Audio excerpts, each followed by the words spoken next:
Let's go ahead and stand, open our Bibles to Numbers chapter 32.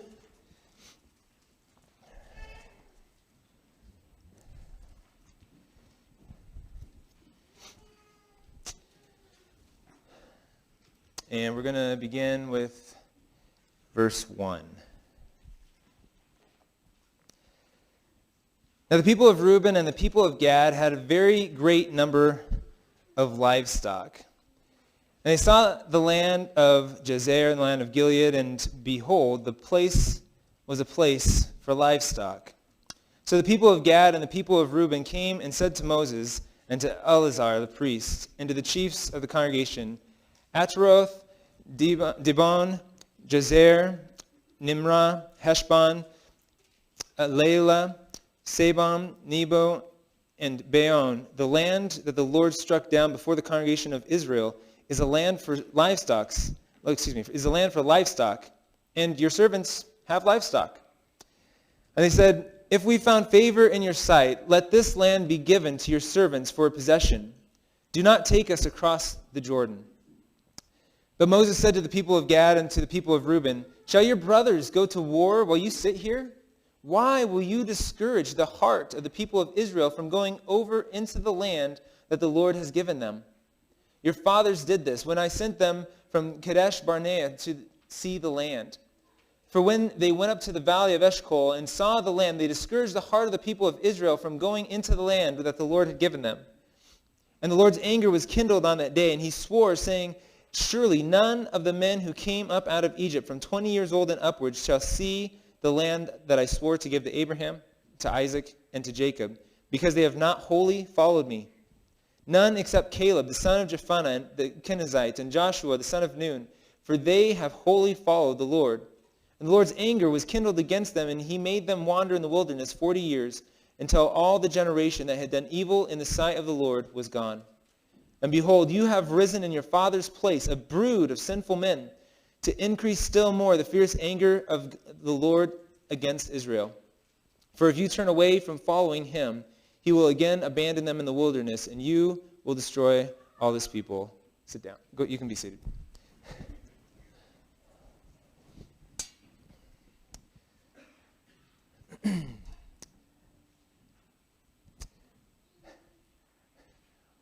What a positive, uplifting section to talk about.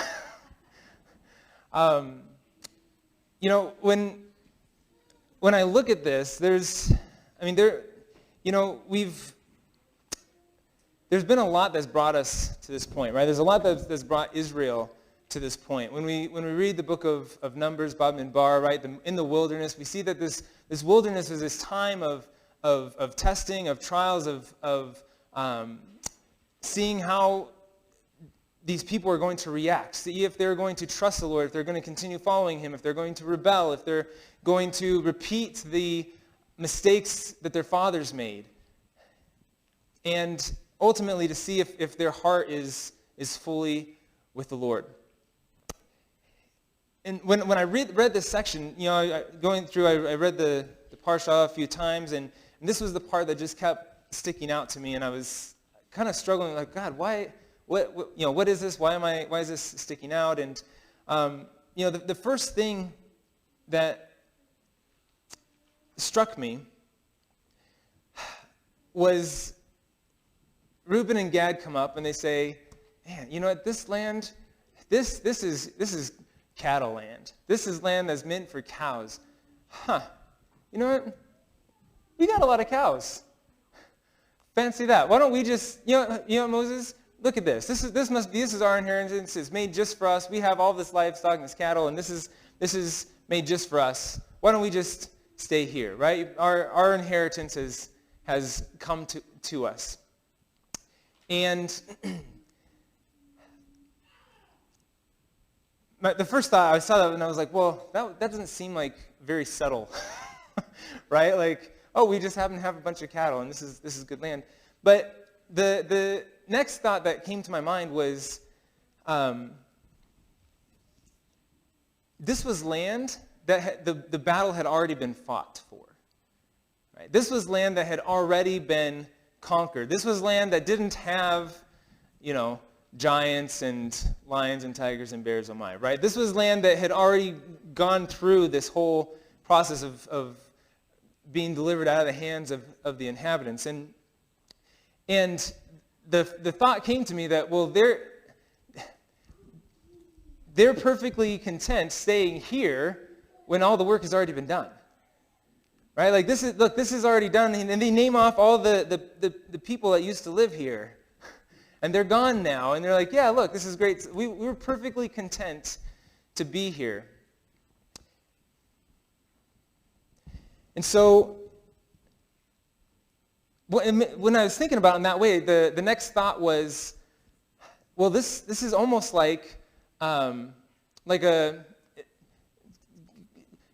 be patient with me for just a second. Just go here with me for a second. This is almost like a free lunch, right? Like this is already done. And to be fair, Reuben and Gad were part of the people who had conquered these kings, right? And statistically speaking, they did like 16.66666666% of the work, right? Like if you take 12 tribes and whatever, right?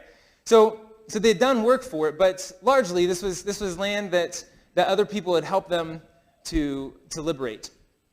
And my first thought was, this is so much like our society, right? I was listening to something earlier, and the speaker was talking about, this was actually back in the 2016-ish time frame, 2015, and they were talking about this presidential candidate who was promising basically a free lunch to everybody, right? And this candidate happens to be running again, and there's the other hopefuls are running with this person. Some of them are echoing these same calls of free lunch, or in this case, free college, and free healthcare, and free lots of things. And the interesting thing was, even if this land seemed free, even if the college or whatever it is seems free, somebody's got to pay for it. Right? Somebody's doing the work. Somebody is putting in the effort, and you're reaping the rewards, right? So there's no such thing as free college, right? Like somebody's paying taxes, if this plan goes through, right? Somebody's paying taxes, and then those taxes are being used to pay for the college, but somebody else is doing the work. And that's kind of what we see a little bit here is hey, this looks good. It's already done. We're content to be here and to reap the benefits of everybody's labor. Thank you very much. And there's a couple of verses that come to mind with that.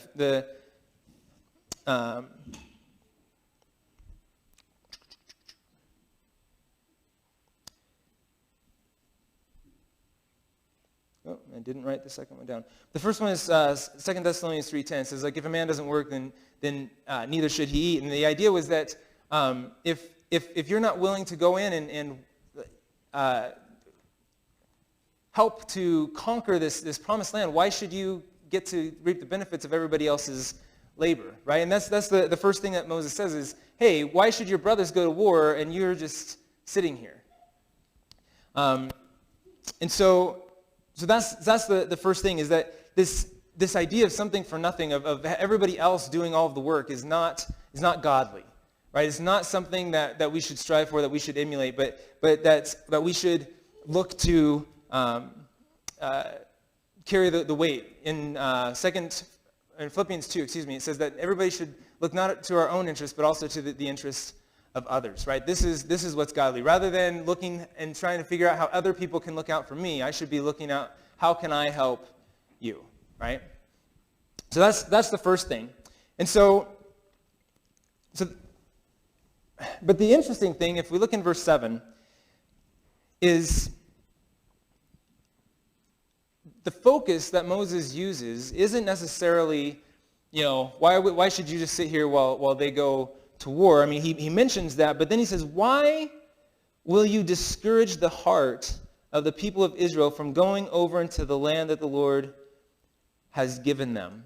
Right? Why will you discourage your brothers? Why would you do that? Right? That seems to me to be the biggest focus, and that's, hey, if all these other people, they're doing they're doing it. They're pulling their weight, so to speak, and they're laying hold of the promises. And if you just sit back and sit on the sidelines, they're going to be completely discouraged. Hey, we did this for them. Why can't they reciprocate or whatever, right? How many of you have ever done team sports? Basketball, football, hockey, whatever. Okay. So I played soccer and basketball. Love basketball especially. And usually there's at least one, but usually a couple like star players on the team, right? And there's also a few not star players on the team, right? And so, but whether we're focusing on star players or the not star players, the fact is that we all worked together and we learned how to play as a team. And as the season goes on, then our team meshes more, and even the not-so-star players find their place, and we're all working together, and things are moving along. And the interesting thing that I found was even when somebody's not there who's not a star player, they don't show up, that impacts the team, right? Like, this person is missing. There's something wrong here, you know? Certain things that we always did, and this person played a key role in it, whether or not they got the assist or scored or whatever, they were missing, and that hurt everybody. And that discouraged everybody, actually. And so this is what I think that Moses is getting at, is your brothers are going to feel your absence. Your brothers are going to feel the brunt of you not being there. How could you discourage them like this? And then he talks about your fathers, right? He says his foremost concern was that they're going to discourage the heart of the people. And then he talks about, look, your fathers did the same thing. They did the same thing, and look what happened, right? God was so upset that he caused Israel to wander in the wilderness for 40 years until that generation died. Don't do this, he's saying. He's looking at them, and he's seeing that these same mistakes seems to be repeating itself. Right? In verses 13 through 15, it says, "And the Lord's anger was kindled against Israel, and he made them wander in the wilderness 40 years, until all the generation who had done evil in the sight of the Lord was gone. And behold, you have risen in your father's place, a brood of sinful men." I see it happening again. I can't take this. I can't let you. Please consider what you're doing.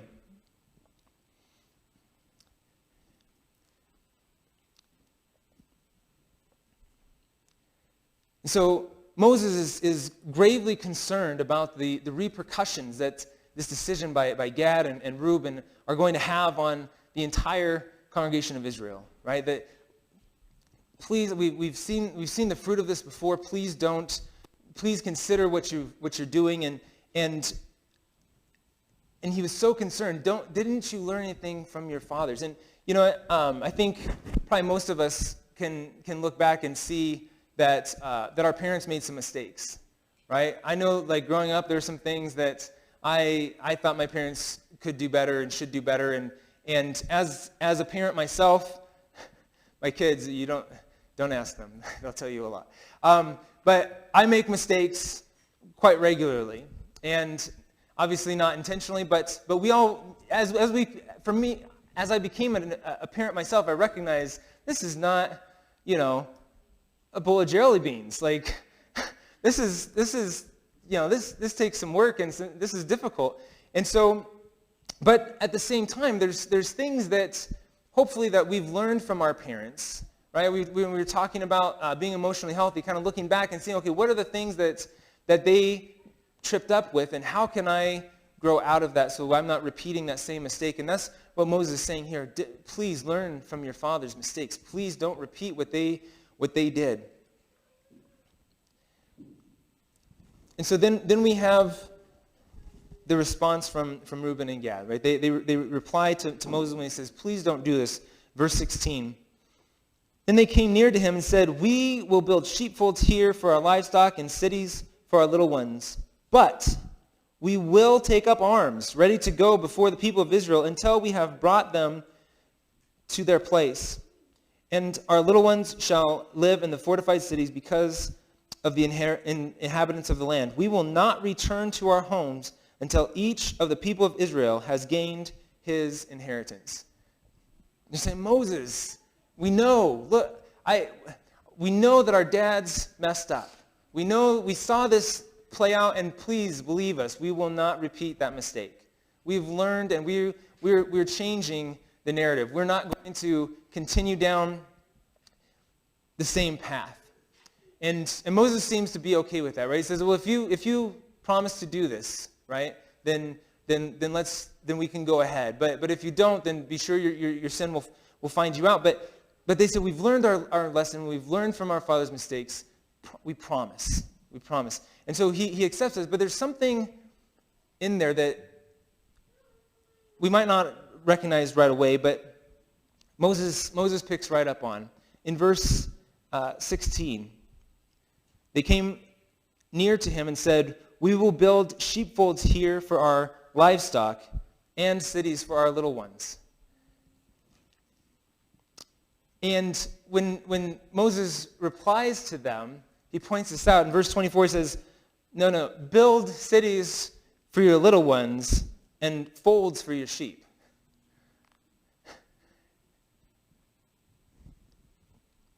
He recognized from their actions and from what they said that they still had their priorities misplaced, right? That even though they said, hey, we've learned from our father's mistakes, he's still like, guys, you're still focused on remember they said, hey, this is a place for cattle, and hey, we got cattle, so we want to live here, right? This is what they were thinking of foremost. They were thinking of themselves, and he comes back and points this out, and he says, don't build sheepfolds and cities. Build cities first, and then sheepfolds, right? Let's put your priorities in line. I'm glad that you've learned from your father's mistakes. I'm glad that you're determined not to repeat that.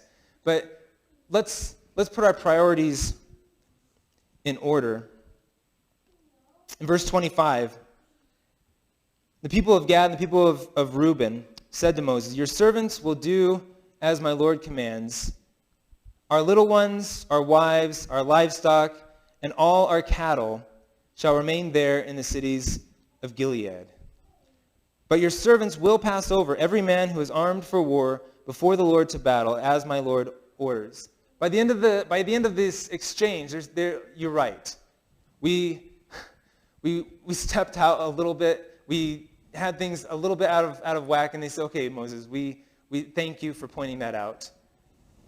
We will build cities for our little ones and our wives, and that will be our focus. And then our cattle will be taken care of. And we will continue on and fulfill what we've promised to our brothers.